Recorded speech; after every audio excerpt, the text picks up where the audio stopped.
The National Association of Realtors recently did a survey, and it said that only 7% of buyers felt comfortable with the process and felt like it was a straightforward process.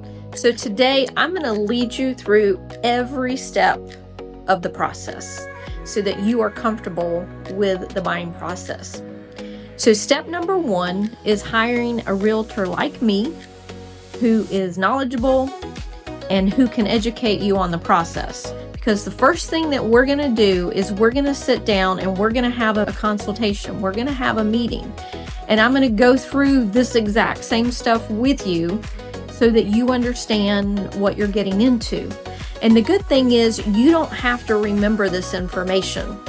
I will give you a sheet that explains it to you, but every time we get through one next step, I'm going to educate you on what's going to happen next. So that is number one, hiring a realtor like me who is going to walk you through that process. So after you hire me, we're going to have you talk with a mortgage lender so that you can get a pre-approval. The reason this pre-approval is important, a couple of things. Number one, you need to know that yes, I can get a pre-approval to buy a house. It's a waste of your time to be running around trying to buy a house when you can't get a pre-approval.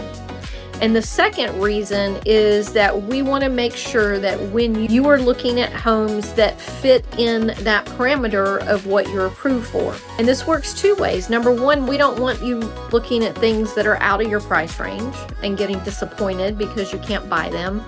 We also don't want you looking at things that, or not knowing that you could be looking at a different price range, if that makes sense. Now, within all of this, why it's important to talk to a mortgage lender is that the mortgage lender is going to give you a number and say you are approved for this amount. Let's imagine it's $400,000. And you might be like, woohoo, $400,000, I'm excited. But what the mortgage lender is also going to tell you is that if you purchase a home at $400,000, this is going to be your monthly payment. And your monthly payment includes your mortgage, it includes your interest, but it also includes escrows for property taxes and escrows for home insurance. So you've got to decide, is that number they've approved me at for $400,000, is that a monthly payment that I want? Or that fits my budget, right? Whether or not you want it, does it fit your budget? So that's another thing that we will have this conversation in our buyer consultation as far as, have you looked at your budget? Do you know that you're willing to spend $2,500 a month on mortgage? Or is your cap $2,300? And if it is, even though you're pre-approved for $400,000, you might want to lower the sales prices that you're looking at, right? My job is to get you in a house, but it's also for you to keep the house. So talking to a mortgage lender while you and I are having our consultation, those two things are going to happen fairly close together, if not at the same time, because that is super important for you.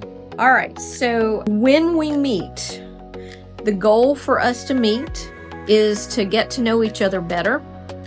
It's for you to decide if you want to work for me and for me to decide if I want to work with you. To decide, are we a match? That's what I mean about, do we want to work together? Are we a match for each other? I'm going to explain the steps in the process. We're going to talk about your time frame. Most buyers find that on average, from start to finish, the process is 10 weeks. So something to think about when you want to be in your new place. You need to start 10 weeks ahead of time. Now, some people takes more, some people takes less. 10 weeks is the average. We're going to talk in detail about what you're looking for in a home. We're going to talk about what are the non-negotiables. These are the things I would like to have. These are the things I must have. I had a buyer recently having a garage. That was the biggest non-negotiable. We've got to have a garage. We're going to talk about my services, what I'm going to do for you as your buyer agent. We're going to discuss my compensation, make sure you understand how that works. We're going to discuss the current buyer market so that you understand the market that you're buying in. That way, when it is time to place an offer, you understand what's going on. And then when we decide to work together, the next step is going to be signing paperwork. We've decided to work together. We've signed the paperwork. So I'm going to talk you through the next steps. Once you decide to hire me, then my first thing is I'm going to set up a search for you based on the parameters that you have told me. I am going to have that search sent to me. I will go ahead and look at all of the homes that match the search that I've set up. If any of them look like they match what you're looking for, then I'm going to send them to you. And then the search keeps going. So every time something pops up in the search that somehow fits your description, I'm going to send it to you. Now, I can also have this search set up and it goes to you so that you and I are both looking at them at the same time. Very quickly, the problem with that, it is very hard. The searches that we set up have to be very generic. For example, I can't put in square footage because some agents list properties as 0 square footage. So if I put in square footage, then we're going to block off some. So I can only put in the basics. I can put in 3 bedrooms, 2 baths, 4 bedrooms, 2 baths. I can put in an area. I can put in if you want something that's not any older than 2000, but that's about the parameters that I can put in. Now you, on the other hand, are probably going to be looking through what I send you, or you're going to be on Realtor.com, or you're going to be on Zillow looking through it also. And if you find properties that you like, you're going to send them to me. But I think a very important part of the search is that I am actively searching for you. I am not sitting there waiting for you to contact me about the properties that you like. I'm going to be scouring what's out there and sending it to you also. So that's the first step. Now, once you find a home or homes, when we find whatever we find that matches what you want, then I'm going to set it up and we're going to go see them. When we go and look at the home, we're going to look to see that it matches what you want, because sometimes the descriptions don't match. We're going to look and make sure that all the things that we can see look okay, right? Are the windows in good shape? Are there any water stains in the ceilings? Looking under the cabinets, all of that stuff. At least I'm doing that, making sure that this home fits you. If you decide you want to place an offer, I'm going to call the listing agent. I'm going to talk to them, find out from them what is important to the seller, get as much information as I can, and then we're going to use that information to place the offer.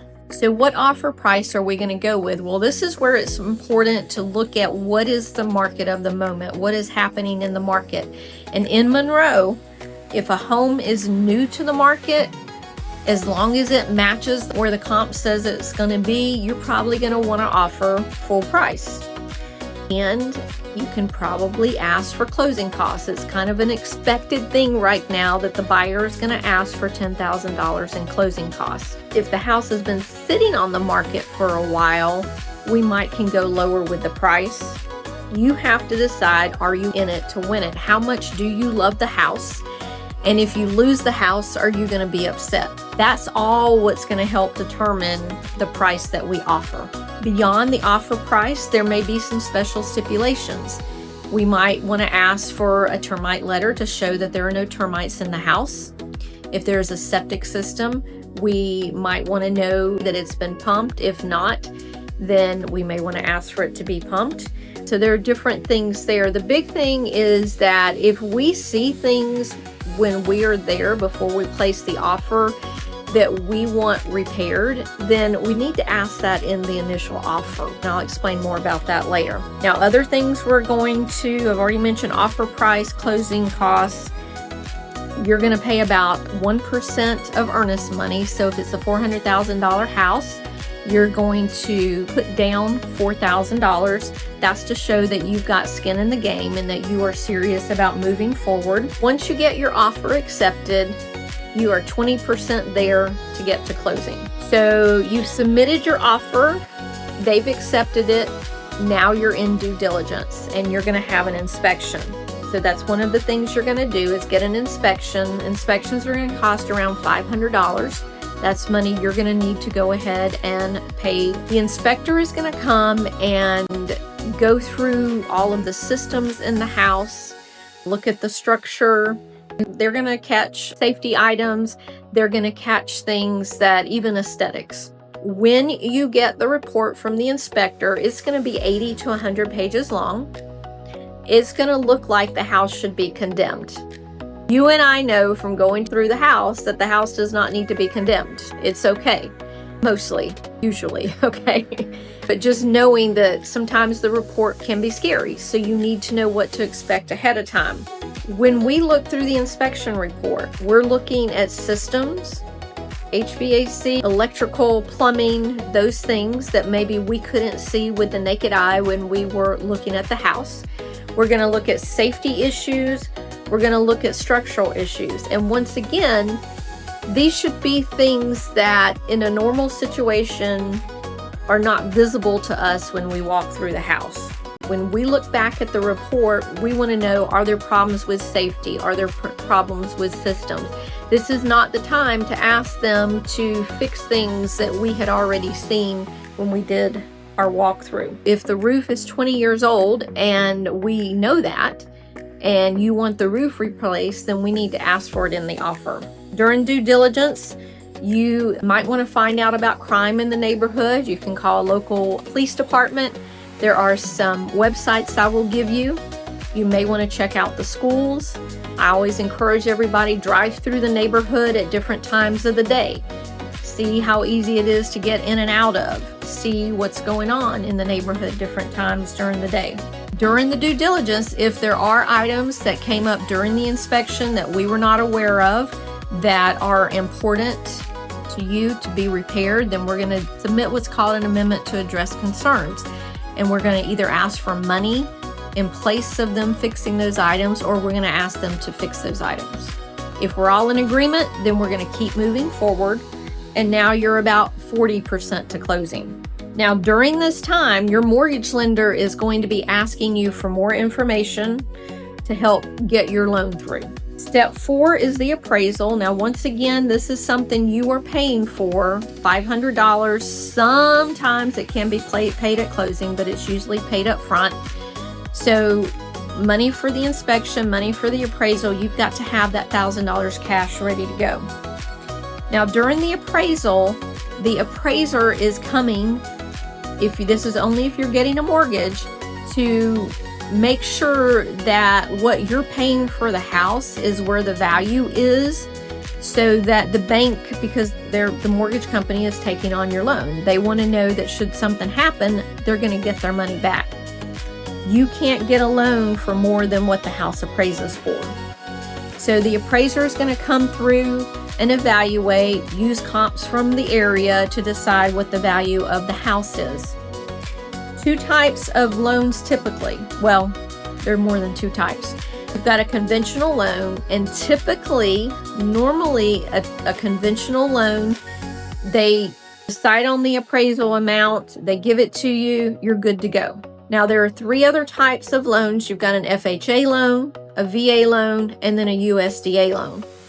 Now, sometimes with the FHA and the VA loan, the appraiser is actually going to require some things to be repaired or taken care of before they're going to release the appraisal. And usually these things are tied to safety. So for example, I had a client recently who had an FHA loan. There were cracked windows, which we had actually already included as part of our initial offer, but the FHA appraiser said that those had to be fixed before they released the appraisal. Another thing, they said the deck had to be evaluated to make sure it was structurally sound. If it wasn't structurally sound, it had to be fixed. So those are examples of things where the appraiser might step in and ask for some things to be done, and they should focus around safety or structure, which is safety. All right, so you get the appraisal.